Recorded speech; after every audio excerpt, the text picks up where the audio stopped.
எங்களுக்கு தெரியும் அரசியல் என்னென்னு. அதனால் எங்கிட்ட இந்த டெம்ப்ளேட்லாம் தூக்கிட்டு வராத, உனக்கு அடி நிச்சயம் அப்படின்றது அப்போவே நான் உறுதி பண்ணிட்டேன். அதனால் இவன் பேசுனதும் தவறு, இவன் அதுக்கு மறுப்பு தெரிவித்ததும் தவறு.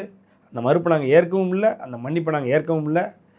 உன்னைய உரித்து உப்புக்கண்ணை போட்டு அவுத்து ரோட்டில் விடலைன்னா பாரு யார் ரஜினி ரசிகர்கள்னு தெரியும். ஆமாம். விஜய்க்கு எப்படி சென்னையில் ரசிகர்கள் அதிகம் அப்படின்னு அவங்க நம்பிக்கிட்டு சென்னையிலே நிற்கலாம் அப்படிங்கிற முடிவு எடுத்தாங்களோ, எனக்கு தெரிஞ்ச வகையில் சென்னையிலையுமே ரஜினி ரசிகர்கள் அதிகமாக இருக்கிறாங்க நான் கவனித்த வகையில்.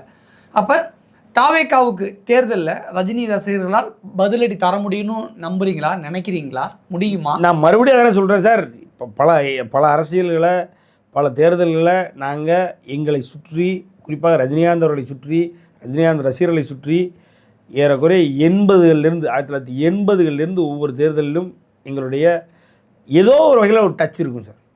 நாங்கள் எடுக்கக்கூடிய முடிவுன்றது ரொம்ப இம்பார்ட்டண்ட்டாக எல்லா கட்சிகளும் எங்களுடைய அந்த அந்த அந்த ஒரு நாங்கள் யார் பக்கம் அப்படின்ற, குறிப்பாக ரஜினி யாருக்கு ஓட்டு போட்டுன்ற அளவுக்கு நாங்கள் தொங்கப்பட்டு அலைவாங்க. இதுதான் அரசியல் வரலாறு, தேர்தல் வரலாறு.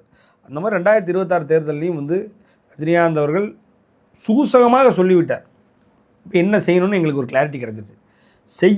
அடிக்க போகிற அடியில் எங்கே அடி விழுந்ததுன்னு தெரியாத நான் வலிக்கும். 4ஆம் தேதி அன்னியார் பிறந்தநாளுக்கு, அன்னியார் பிறந்தநாள்னா த்ரிஷா அவருடைய பிறந்தநாள் அன்னைக்கு அடி ஒரிஜினலாக எங்களுக்கு சும்மா போர் அடிக்கும் போது சப்புன்னு 2 அடி அடிச்சுட்டு அனுப்புறது சார். அடி பூரா அவனுக்கு தான் தலைமை தற்கொலை போய் அவன் சார். வேறு என்ன சார் மரியாதை அவர்?